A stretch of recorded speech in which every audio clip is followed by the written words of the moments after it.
This evening, tragic Mahdia dormitory fire incident claims the life of 13-year-old Sherana Daniels, raising the death toll to 20.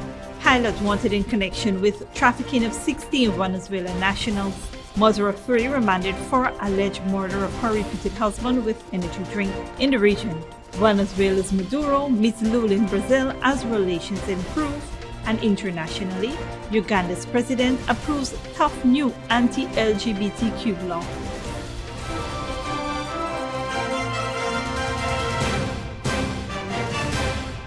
Welcome to this broadcast of Channel 2's Headline News Update for May 30th, 2023. I am Baby Bacchus. Thank you for joining us.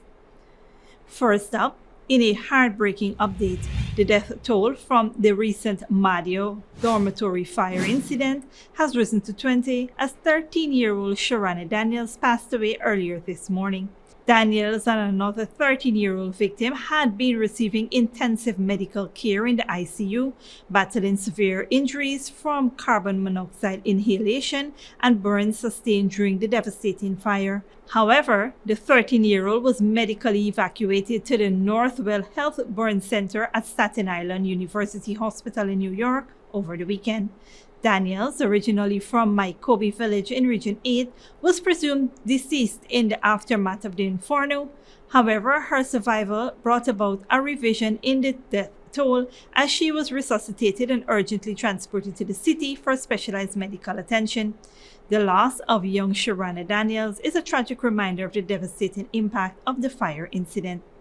Earlier today, the town of Mahdia was shrouded in sorrow as students and residents gathered at the local airstrip to bid farewell to 3 of the young girls who lost their lives in the devastating fire at the school's dormitory. The bodies of baby Rita Fiona Jeffrey, Belnice Evans, and Loreen Evans were flown to their hometown of Karisapuri, where they will be laid to rest in a solemn ceremony. The community has already mourned the loss of 16-year-old Sabrina John from Karisapuri, who was laid to rest last week. Meanwhile, a 15-year-old student accused of starting the fatal fire at the Mahdia Secondary School's female dormitory has been formally charged with 19 counts of murder.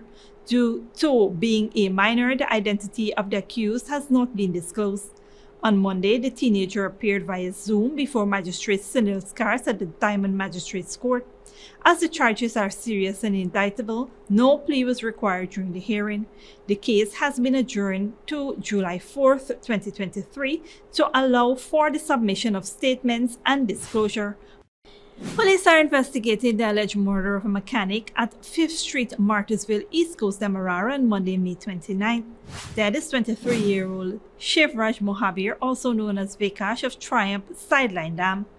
The primary suspect, a 49-year-old individual, is currently in police custody as the authorities delve into the details surrounding the tragic incident. Investigations reveal that Mohabir and the suspect had an ongoing dispute, further complicated by the fact that Mohabir's fiancée is the suspect's niece.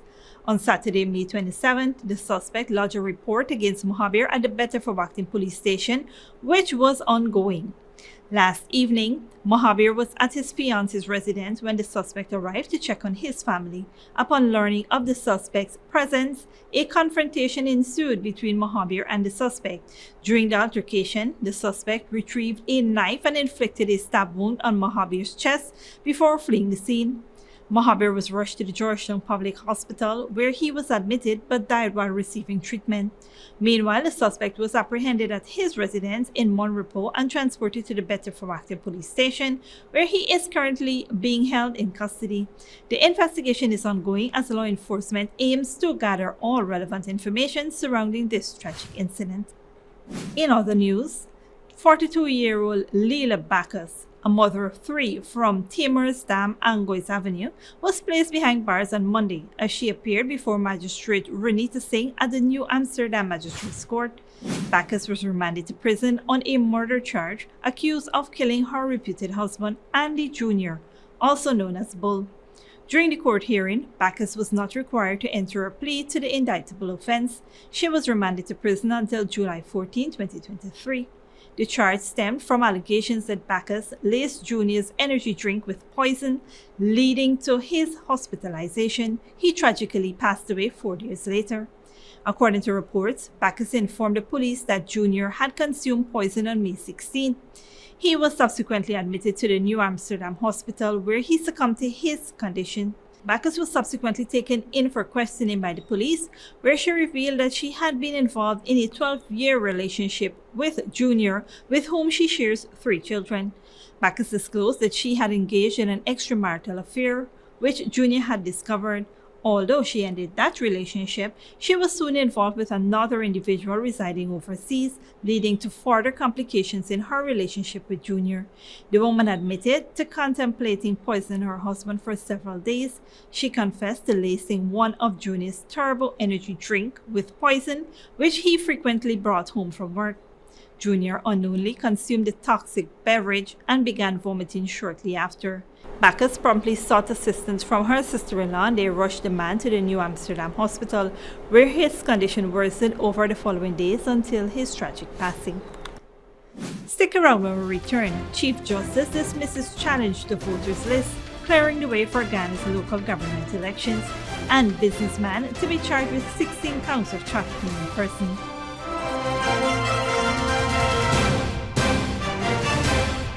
When you need money and you gotta get it fast, Creative Jewelry and Pawn Shop is the place for that confidential transaction in a quiet and secure location.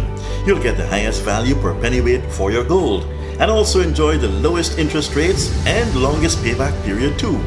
Yes, for that instant transaction to solve a pressing financial problem. That Creative Jewelry and Pawn Shop, 46 Boyle Place, that's between the Ministry of Housing on Brickdam and White Castle Fish Shop.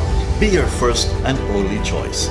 Creative Jewelry and Pawn Shop, safe and sound, solid and secure, always there for you. Telephone 231-7878 and 223-8955.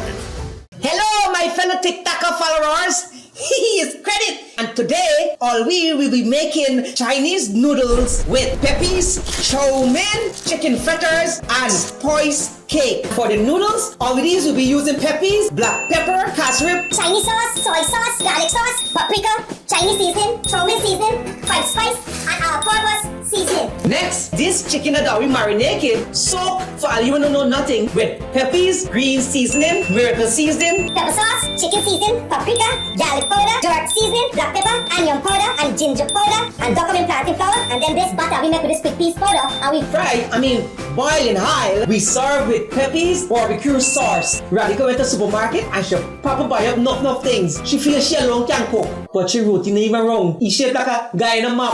Peppies has a wide range of ingredients available at supermarkets nationwide. Peppies, we put the pep back into your kitchen.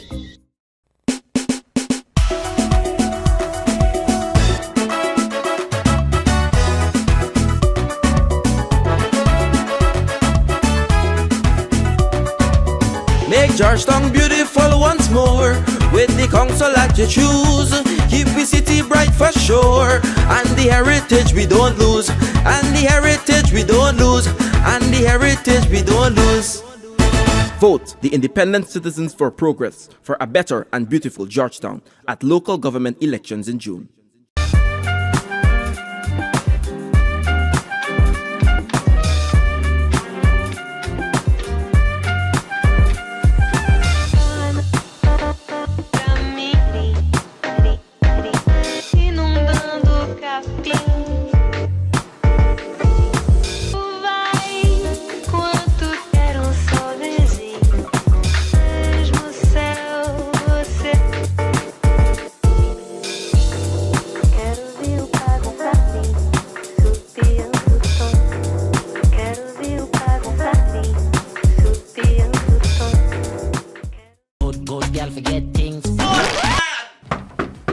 Problem, Granny? I want money for borrow for those surgery. I was dancing and I fall and fracture my hip. If you need some quick money, you should check Lender's Jewelry and Pawn Shop. Lender's Jewelry and Pawn Shop, lot 238 South Road Border, Georgetown. Get jewelry made to order in just 72 hours. We also accept vehicles. Lender's, best rates, longest payback period. Boys, I get through. Plus, I could dance again. Lender's Jewelry and Pawn Shop. Hi, Mr. Smart. Please stop a minute and just clarify this thing for me. Oh, Sonel, don't tell me it's local government questions again. Yeah, boss. how come the local government elections different from the general elections? Okay, the local government election systems allow for half of the members of the council to be elected through the proportional representation system, just like general elections. And the other half will be elected through the first past the post system. This system allows for one candidate to be elected to represent the constituency where he or she lives. For example, if a council got 30 seats, like the Georgetown municipality, 15 will be elected through the proportional representation system, and the other 15 will be elected through the first past the post system, giving a total of 30 councillors. So that means that every constituency will have one of its citizens who live there having a seat and representing it at council. Yes, Sunil, that's correct. And if you need to know anything else about the electoral system for local government elections, just call GCOM. Take care, Sunil. All right. Monday, June 12, 2023 is Local Government Elections Day. For further information, contact GCOM or visit the GCOM website at www.gcom.org.gy.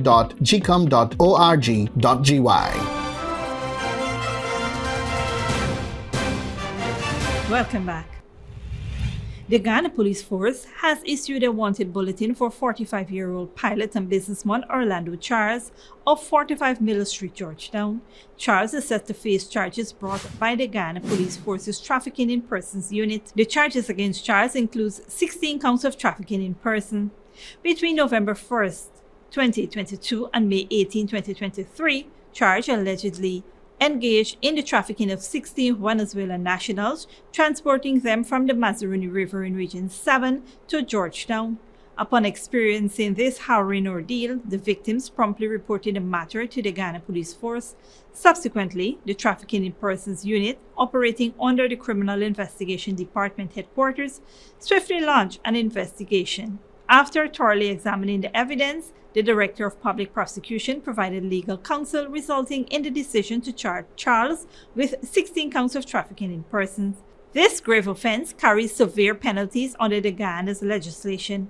Anyone with information on the whereabouts of Orlando Charles is asked to contact the police at 216-0251 or the nearest police station. Chief Justice Roxanne George today dismissed the application of Carol Joseph, APNU's chief scrutineer, challenging the voters list published by the Ghana Elections Commission for the upcoming local government elections. The Chief Justice stated that there were no breaches of the law in the compilation process of the voters list, and she found no evidence that GCOM failed to provide a credible list. As a result, the elections scheduled for June 12 will proceed with the GCOM published list. However, there is another pending challenge related to demarcation that the Chief Justice will rule on later in the week. The Chief Justice also emphasized the need for Parliament to harmonize electoral laws, acknowledging that election matters should be addressed more cohesively.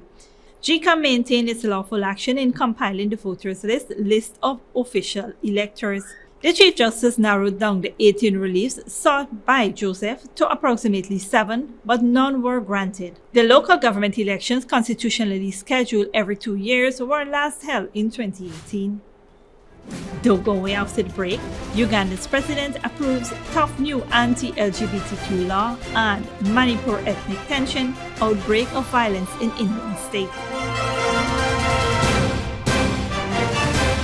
Good girl forget things. What's the problem, Granny? I want money for borrow for those surgery. I was dancing and I fall and fracture my hip. If you need some quick money, you should check Lender's Jewelry and Pawn Shop. Lender's Jewelry and Pawn Shop, lot 238 South Road Border, Georgetown. Get jewelry made to order in just 72 hours. We also accept vehicles. Lender's, best rates, longest payback period. Boys, I get through. Plus, I could dance again.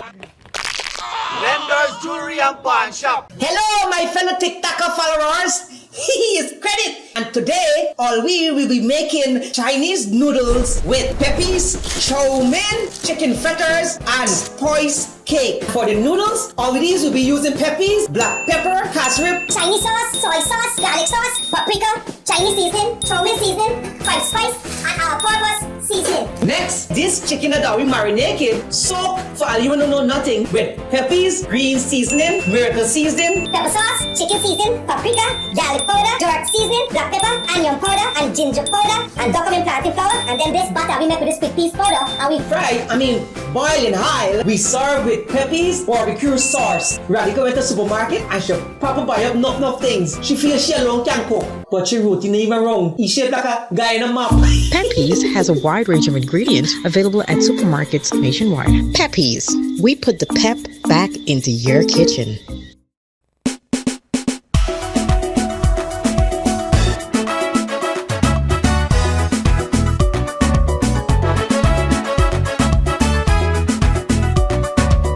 Make Georgetown beautiful once more with the council that you choose. Keep the city bright for sure, and the heritage we don't lose, and the heritage we don't lose, and the heritage we don't lose. Vote the Independent Citizens for Progress for a better and beautiful Georgetown at local government elections in June. When you need money and you gotta get it fast, Creative Jewelry and Pawn Shop is the place for that confidential transaction in a quiet and secure location. You'll get the highest value per pennyweight for your gold and also enjoy the lowest interest rates and longest payback period too. Yes, for that instant transaction to solve a pressing financial problem. That Creative Jewelry and Pawn Shop, 46 Boyle Place, that's between the Ministry of Housing on Brick Dam and White Castle Fish Shop, be your first and only choice. Creative Jewelry and Pawn Shop, safe and sound, solid and secure, always there for you. Telephone 231-7878 and 223-8955. Miss Anne! Miss Anne! Oh, hi, darling. Help me out with this thing, man. You just know everything. What's all this talk about local government election? Local government refers to the mayor and councillors who manage the affairs of our towns, like Georgetown, and the chairman and councillors of the Neighborhood Democratic Council. Oh, but why is that important to me? Dolly, it is very important. Every day, local government officials make decisions that affects you, your family, and the community. They serve the people within the community in which they were elected. Oh, Miss Anne, me not understand all them big words you use there. Tell me what local government does do. All right, darling. Local government is responsible for maintaining and protecting public property, like our community centers and the playgrounds, for collecting the garbage, maintenance of the streets, cleaning of the drains and the carpets, and so much more. Oh, I now understand. Thanks, Miss Anne. You're welcome. I'm gonna show off for me friends them why I will vote at the local government elections. That's a good thing. Let's go. Monday, June 12, 2023 is Local Government Elections Day. For further information, contact GCOM or visit the GCOM website at www.gcom.org.gy.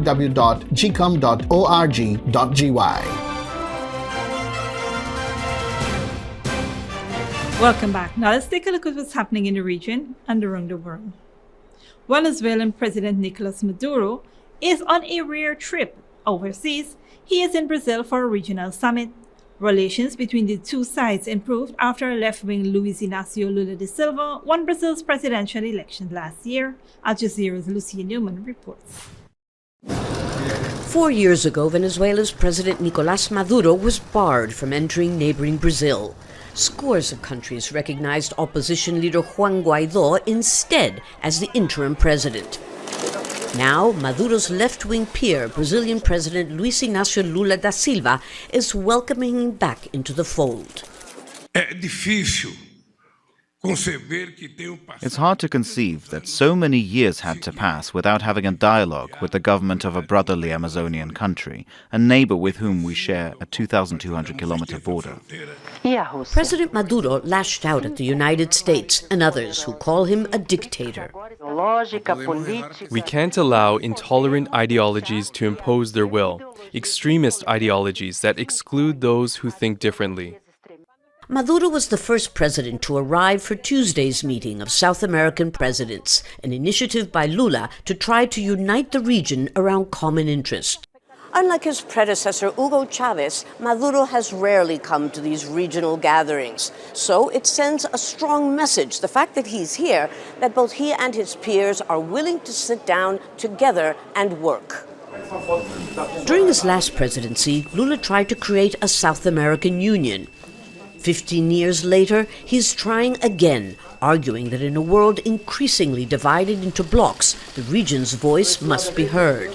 She wrote an article. Former Foreign Minister Celso Amorim, today Lula's chief advisor, insists that unity does not require ideological alignment.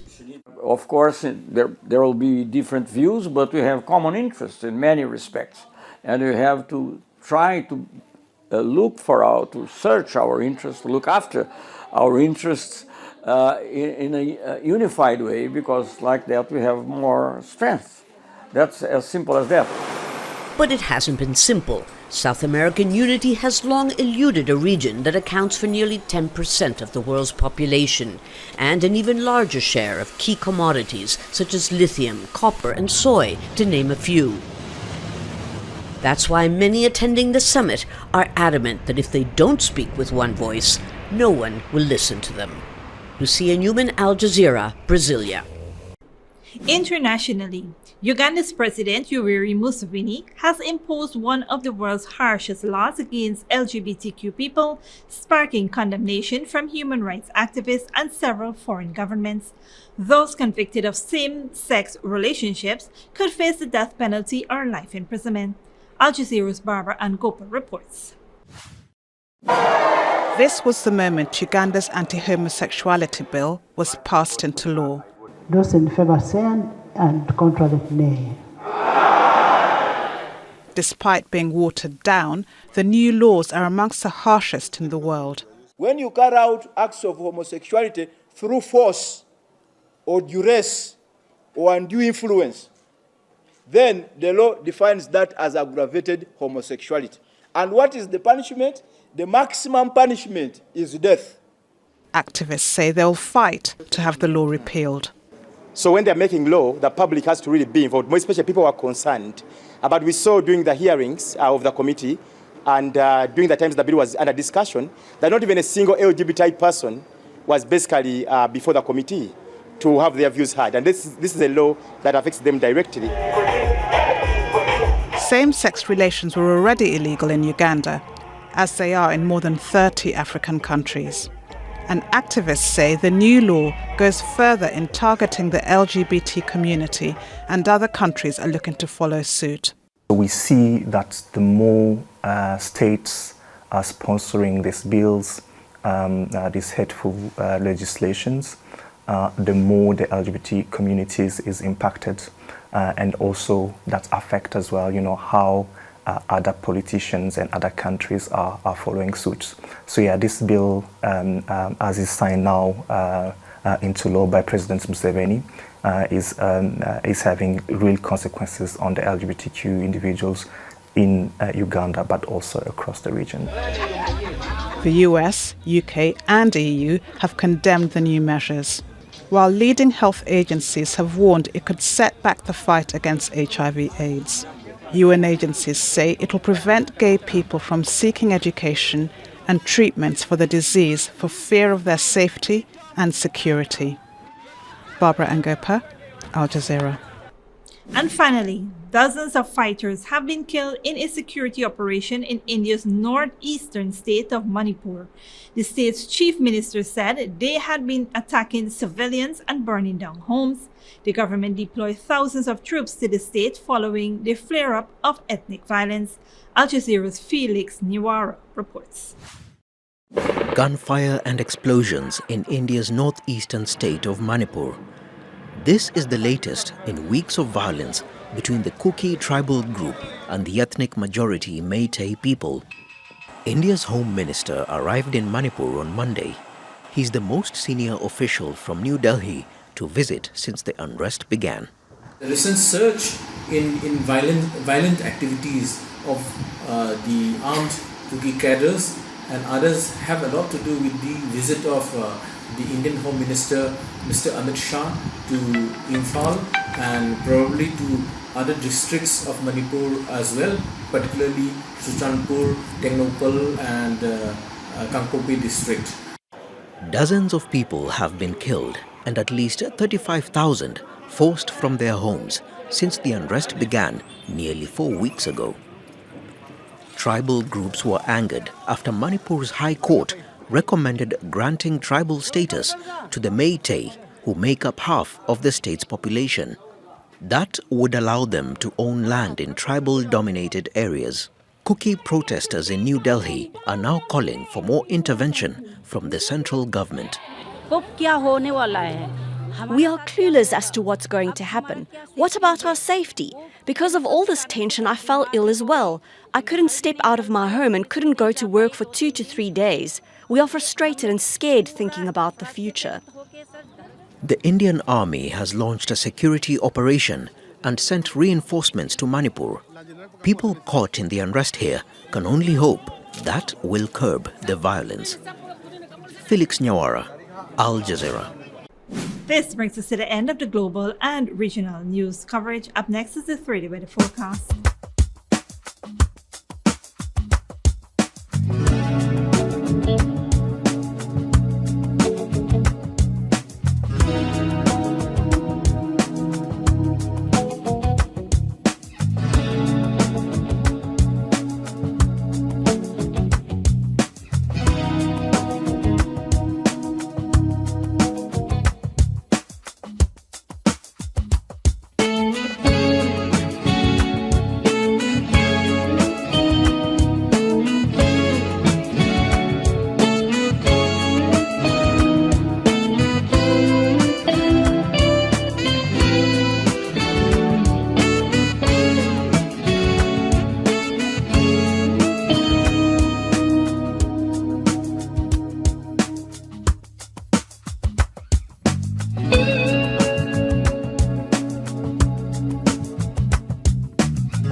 Safety TV2 headline news for this Tuesday evening. As we take our leave, we invite you to follow us on Facebook and YouTube. You can also tune in tomorrow morning at 6:30 for a rebroadcast and in the evening at 7 for more news. Until then, please take care of yourself and each other.